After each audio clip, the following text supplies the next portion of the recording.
एक छोटे से कस्बे में एक रिक्शा चालक रहता था। उसका नाम था नथु और उसकी पत्नी का नाम था माया। यह कहानी राजस्थान की है। यह कहानी सच्ची घटना पर आधारित है। यह कहानी भगवान के चमत्कार की है, लेकिन नाम काल्पनिक है। इसके सभी पात्र काल्पनिक है। इस कहानी को मैंने अपने ढंग से लिखने का प्रयत्न किया है। नत्थु बहुत ही नेक दिल इंसान था।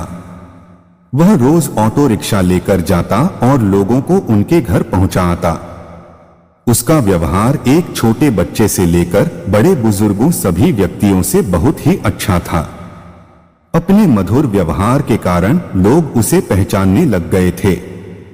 रात के 1 बजे भी किसी ने अगर आवश्यक कार्य से बाहर जाना होता तो वह बेचारा 1 बजे भी उठ जाता।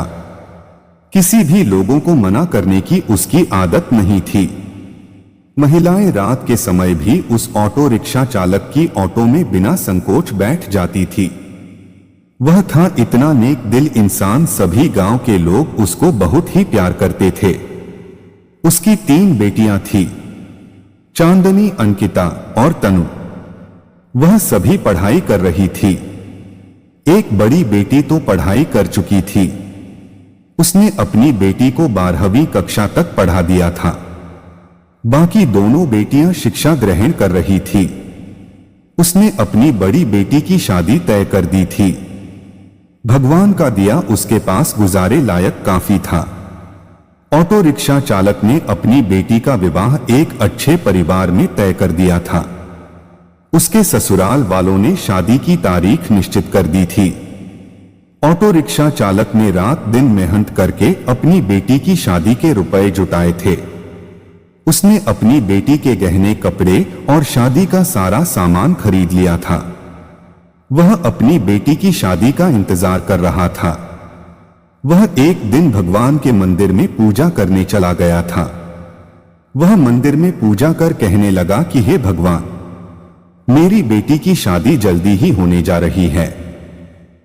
अपनी बेटी की शादी का सामान खरीदने में मुझे कभी कोई कमी नहीं आई। आपकी दया से सब कुछ ठीक चल रहा है। सारा सामान भी आ गया है। खाने पीने का सारा सामान भी आ चुका है। शादी के 2-3 दिन रह गए थे। अपनी बेटी के पास जाकर बोला, मेरे पास देने के लिए ज्यादा तो कुछ नहीं, मैंने तुम्हारे लिए थोड़े से गहनों भी बनवा दिए हैं। तुम्हारी दोनों बहनों के हाथ भी पीले करने हैं। तुम्हारा हाथ एक अच्छे परिवार में दे रहा हूं। लड़का अच्छी नौकरी करता है। तुम्हें वहां पर कोई भी कमी नहीं रहेगी। बेटा, लड़की तो पराया धन होती है। उसे तो एक न एक दिन ससुराल जाना ही पड़ता है। बेटा, निराश ना हो। आज मैं तुम्हें एक शिक्षा दे रहा हूं।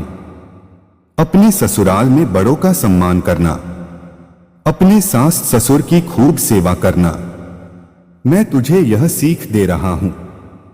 बड़ों की आज्ञा का पालन करना, अपने सास ससुर को ही अपने माता पिता समझना।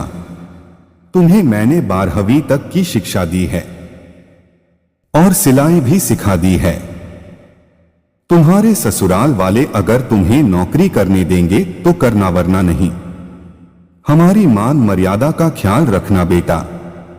लड़की ससुराल में अपने सद्गुणों से सभी को अपना बना लेती है। सास ससुर तुझे डांट डपट करे तो सोच लेना तुम्हें तुम्हारे अपने माता पिता डांट रहे हैं। मेरी इज्जत का सम्मान करना। अपनी बेटी को समझाने लग गया था। समझाते समझाते उसकी आंखों में आंसू आ गए थे। घर में शादी का माहौल था। घर में रिश्तेदारों का तांता लग गया था। दिन को सभी लोग आ जाते थे। किसी को क्या पता था कि होनी तो कोई और ही खेल खेल रही थी। शायद वह उसकी परीक्षा ले रही थी। शादी के केवल 3 दिन बचे थे। रात को ऑटो रिक्शा चालक के घर में भयंकर आग लग गई। सभी लोग सो रहे थे। रात को उनका सारा घर आग की लपटों की चपेट में था। उनकी घर की छोटी बेटी अंकिता पानी पीने के लिए उठी। उसने देखा चारों ओर धुआं ही धुआं था। उसने दौड़कर अपने माता पिता को जगाया। तीनों बेटियां चिल्लाने लगी, आग आग, कोई हमें बचाओ। बड़ी मुश्किल से रिक्शा चालक ने पिछली बालकनी से जाकर एक डंडे के सहारे बालकनी से निकलने की कोशिश की।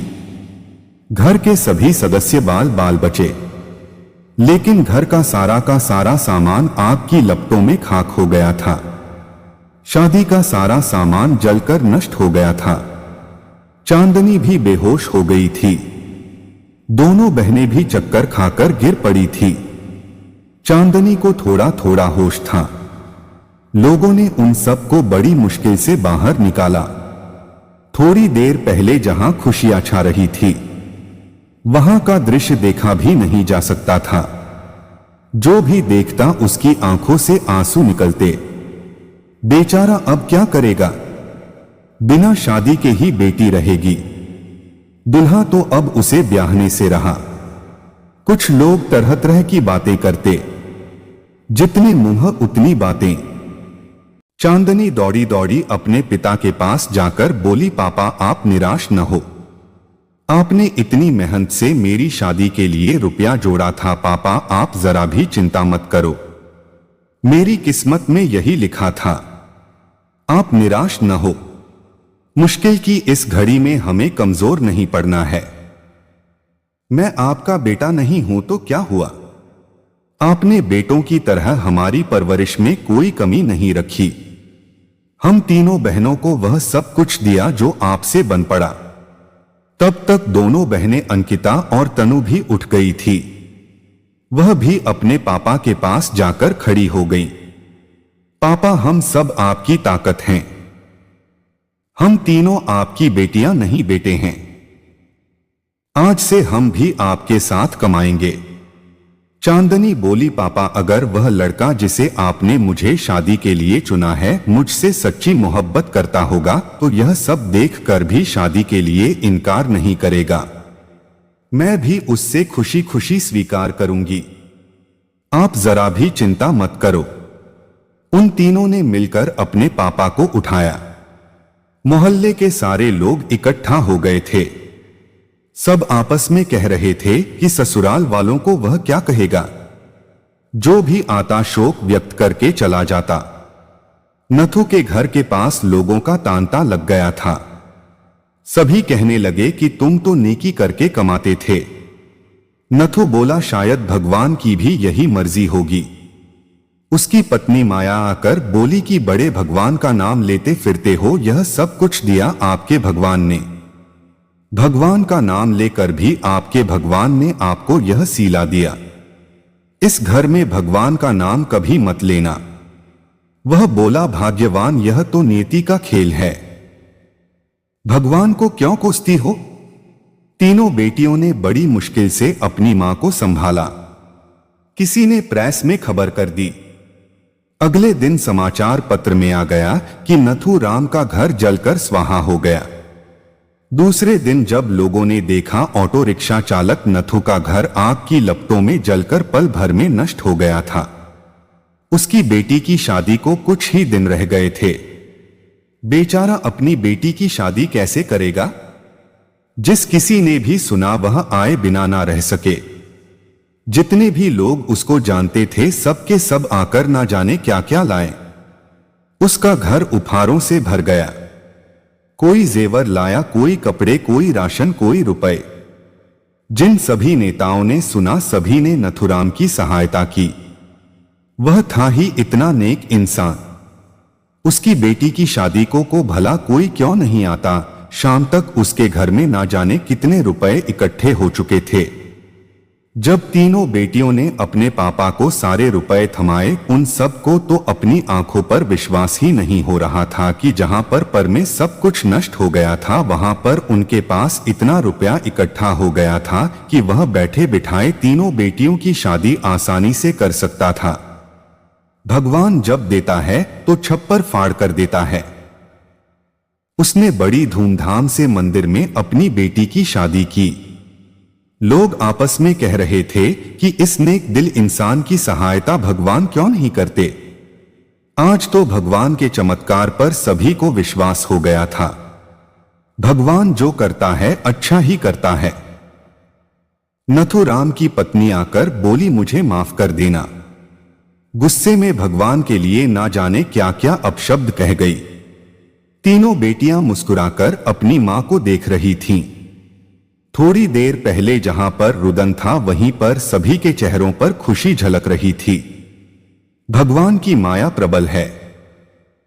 वह इंसान की कड़ी से कड़ी परीक्षा लेने में कोई कसर नहीं छोड़ता।